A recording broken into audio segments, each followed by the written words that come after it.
Welcome again. Some of you may recognize this truck behind me, but this is my dad's 93 Ram D350 two-wheel drive.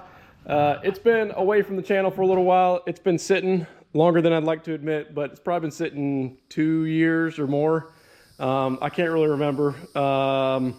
But last week got it pulled out of the pole barn, got it cleaned up, got the interior cleaned up a little bit, still got some stuff to do in there and clean up. But long story short, my dad was teaching my nephew how to drive a manual, and somehow he got it stuck. The shift fork was stuck in 5th gear, but the shifter was in neutral, so it was pretty much stuck in gear. Couldn't get it to get out of gear. But I took that apart last week, got that figured out, so it's working now. And this thing, when I say it fired right up, that wasn't the first start you just saw, but like 10 minutes ago, I fired it up for the first time, and this thing just wants to run. So yeah, the reason we're here now is I sold my green truck that we did all the air suspension on a little while ago to a friend of mine. So I need another run around town, pick up parts kind of truck, and figured it was finally time. And the reason I didn't fix this way back when is I was just busy in the moment. I had, many other trucks to choose from, and it just got parked and got forgotten about for a little bit. But working on getting everything cleaned back up in here, and we got some stuff to do up here in the front. Some of the wiring that I originally did whenever we fixed it the first time, I didn't know any better, and I used aluminum copper clad wire. So some of it's all rotted out. I had to replace the terminal to get this thing to fire up. But like I said, when she wanted to run. So what we're going to be working on this evening is way back when I pulled this thing out of the weed, so to speak. I kind of went through it. I changed out the rear wheel seals. I put new shoes on the rear. Pretty sure put new pads in the front. Checked all the bearings, stuff like that. But I don't remember if I changed out the rear diff fluid, and that's definitely in need of attention if it hasn't been, because I can't remember.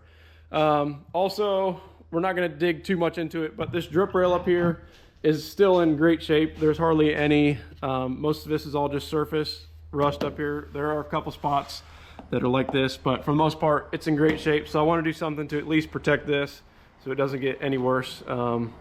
Get all the old seam sealer out, put some new in there, maybe give it a coat of some kind of paint, don't know yet.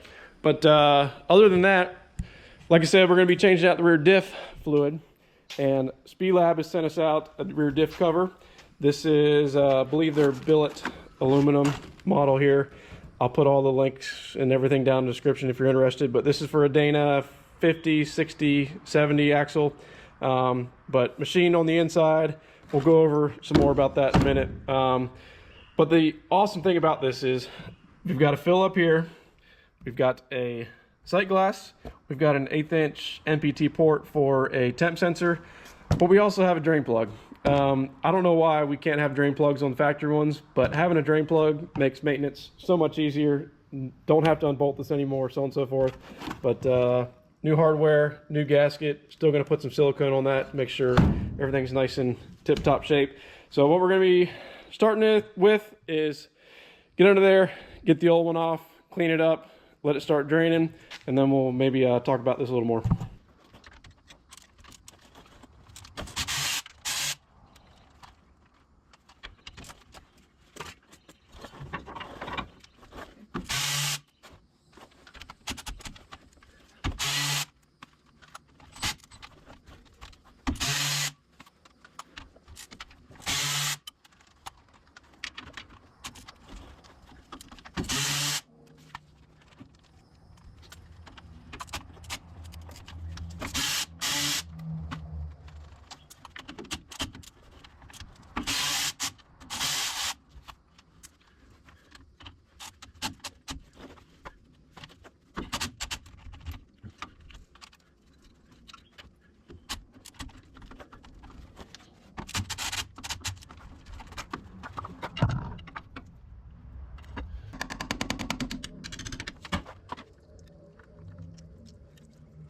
Well, I'm not sure what you saw because I might have had the camera pointing to me the whole time.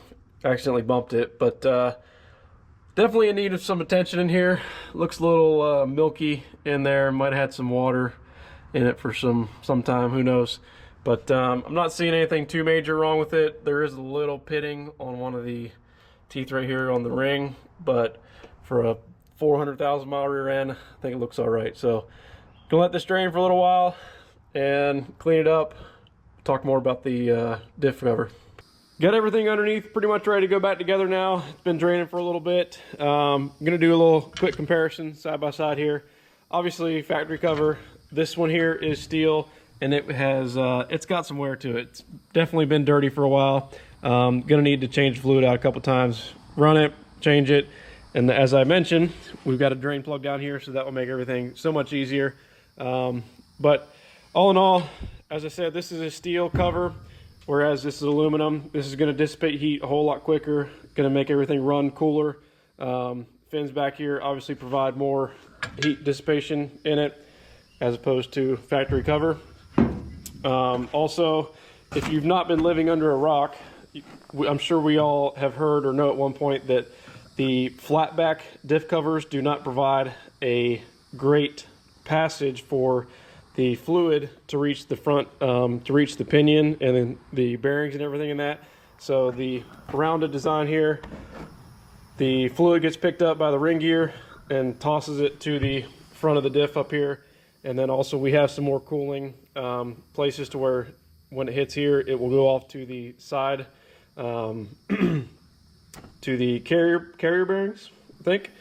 But yeah, all in all, this is should prolong the life of your rear end and also make everything much more easy to maintenance and stuff like that, take care of. So definitely a neat upgrade.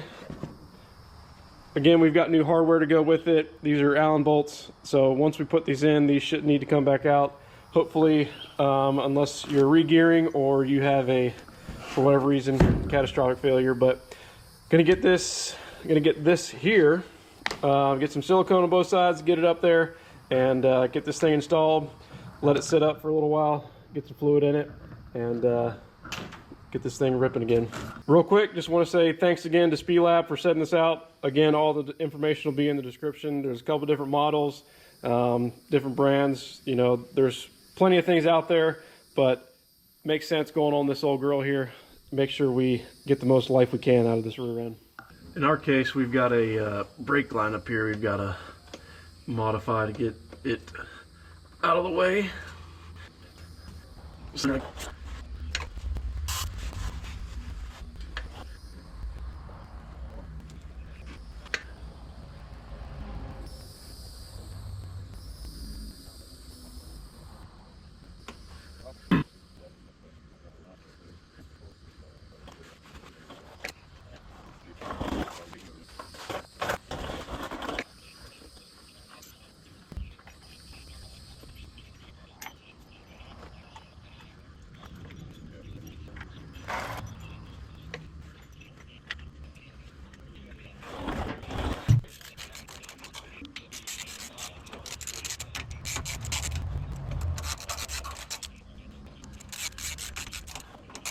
All right, getting ready to put fluid in it now.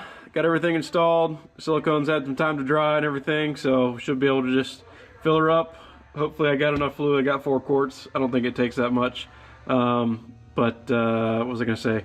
The only thing I would have done differently is the washers that they send with it. They don't really fit in the recessed holes for it, so I probably would have just left them out. But then I was gonna take them out, but a couple of them were stuck in there, so they stayed in there. But that's the only kind of weird thing that I found with this. But gonna fill it up now and then should be done. Being a 2-wheel drive also doesn't give us a whole lot of room to play with up here to fill this thing up, but still better than dumping in the back port. And there we go, filled up. Might have a little too much in it, but because I kind of poured a little too fast there, didn't sneak up on it. But like I mentioned, everything's pretty dirty in here, so I'm gonna run this for a little while, drain it out, put fresh stuff in it, and we'll get that better level. But this way we should be able to get more fluid into the bearings on either end of the axle, get them lubricated, like I said, drain it, go from there. So